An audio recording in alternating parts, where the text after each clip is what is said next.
Zee 24 तास एक पाऊल पुढे। मोबाईल फोन बदलल्यास तुम्ही कॅन्सर पासून तुमचा बचाव करू शकता हे तुम्हाला माहित आहे का? जर तुम्हाला याबद्दल माहित नसेल तर मग ही बातमी तुमच्यासाठी फार महत्त्वाची आहे। 1 सप्टेंबर पासून केंद्र सरकारने एक नवं धोरण लागू केलंय। त्यामुळे मोबाईल फोनच्या रेडिएशन पासून तुमचं रक्षण होणार आहे।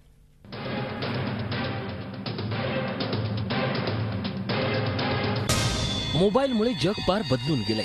जगाच्या कोणत्याही कानाकोपऱ्यात अवघ्या काही सेकंदात तुम्ही तुमच्या जवळच्या व्यक्तीशी सहज संपर्क करू शकता। मोबाईलचे फायदे अनेक आहेत, पण मोबाईलचे जेवढे फायदे आहेत तेवढाच तो मोबाईल धोकादायक आहे।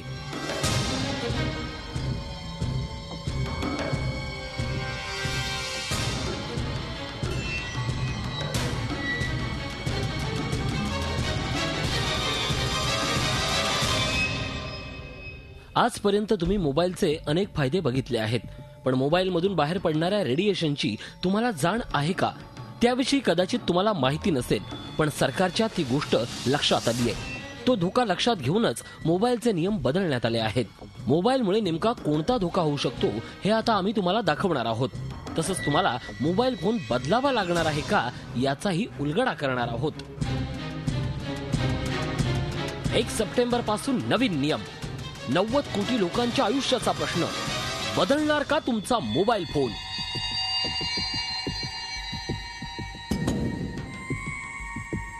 मोबाईल फोनच्या रेडिएशनचे माणसाच्या मेंदूवर गंभीर परिणाम होत असल्याचं आजपर्यंत देश-विदेशात करण्यात आलेल्या अनेक संशोधनातून उघड झालंय। मोबाईलचा सिग्नल देणारे टॉवर धोकादायक असल्याचं जाणकारांचं म्हणणं आहे। मानवी वस्तीत उभारण्यात आलेले मोबाईल टॉवर धोकादायक ठरू लागले आहेत। मोबाईल टॉवर परिसरात राहणाऱ्या नागरिकांना कॅन्सर सारखा गंभीर आजार जडल्याचं आढळून आलंय। या सगळ्या परिस्थितीच्या पार्श्वभूमीवर आता भारतातही मोबाईल संबंधीचे नियम बदलण्याची तयारी सुरू झाली आहे। देशात वाढती मोबाईल धारकांची संख्या आणि मोबाईलमुळे होणारा धोका लक्षात घेता सरकारनं मोबाईलच्या रेडिएशनची तीव्रता कमी करण्याचा निर्णय घेतलाय। रेडिएशनची तीव्रता 9.2 वॅट प्रति वर्ग मीटर ऐवजी 0.92 वॅट प्रति वर्ग मीटर होणार। मोबाईल रेडिएशन 90% कमी होणार। रेडिएशनची तीव्रता कमी केल्यामुळे 1 अब्ज लोकांना फायदा होणार। नव्या मोबाईलमुळे टळणार आरोग्याचा धोका। हमने उसमें रिकमेंडेशन दी है कि आज की तारीख में जो एक्सपोजर लिमिट है उसको 1/10 कर दिया जाए। कहने का मतलब है कि जो आज की तारीख में हमारा एक्सपोजर लिमिट जो है 18 मेगाहर्ट्ज का वो है 9.2 वाट्स पर स्क्वायर मीटर, जिसको हमने रिकमेंड किया है कि इसको 0.92 वाट्स पर स्क्वायर मीटर कर दिया जाए। मोबाईलच्या रेडिएशनची तीव्रता कमी केल्यामुळे लोकांच्या आरोग्याला त्याचा फायदा होणार आहे, पण त्यासाठी तुम्हाला तुमचा मोबाईल बदलावा लागणार आहे। नव्या मोबाईलमुळे टळणार आरोग्याचा धोका। रेडिएशनचा धोका लक्षात घेऊन सरकारनं मोबाईलच्या स्पेसिफिक ॲब्झॉर्बेशन सेट अर्थातच SAR 2.0 वरून 1.6 वर आणलाय। त्यामुळे मोबाईल धारकांचं रेडिएशनच्या धोक्यापासून संरक्षण होणार आहे।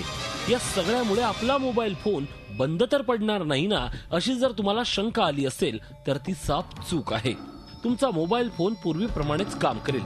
कमी रेडिएशनच्या मानांकनावर आधारित मोबाईल फोन हँडसेट लवकरच बाजारात उपलब्ध होतील। मोबाईल फोनच्या रेडिएशन विषयी आम्ही वारंवार तुम्हाला जागृत करण्याचा प्रयत्न केलाय। मोबाईल फोन जवळ येताच रेडिएशनची तीव्रता वाढते आणि त्याचा तुमच्या हृदयावर तसंच मेंदूवर परिणाम होतो। मोबाईलमुळे होणाऱ्या धोक्यांविषयी आजही मतभेद आहेत, पण मोबाईलचं रेडिएशन कमी करण्याची आवश्यकता असल्याचं सरकारनं संसदेत म्हटलंय।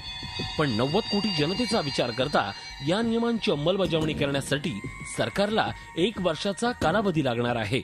म्हणजेच 2013 मध्ये जे मोबाईल फोन बाजारात उपलब्ध असतील ते नव्या नियमांवर आधारित असणार आहेत। कुछ देर के लिए करीब 11-12 महीने के लिए दोनों नॉर्म्स कोएग्जिस्ट करेंगे और सितंबर 2013 में एकदम सिर्फ जो नए नॉर्म्स के प्रोडक्ट लॉन्च किए जा सकते। रशिया, चीन आणि पोलंड या देशांमध्ये मोबाईलच्या रेडिएशनची तीव्रता अत्यंत कमी आहे। आता भारतही त्या देशांच्या यादीत सहभागी होणार आहे। झी 24 तास साठी ब्युरो रिपोर्ट। झी 24 तास एक पाऊल पुढे।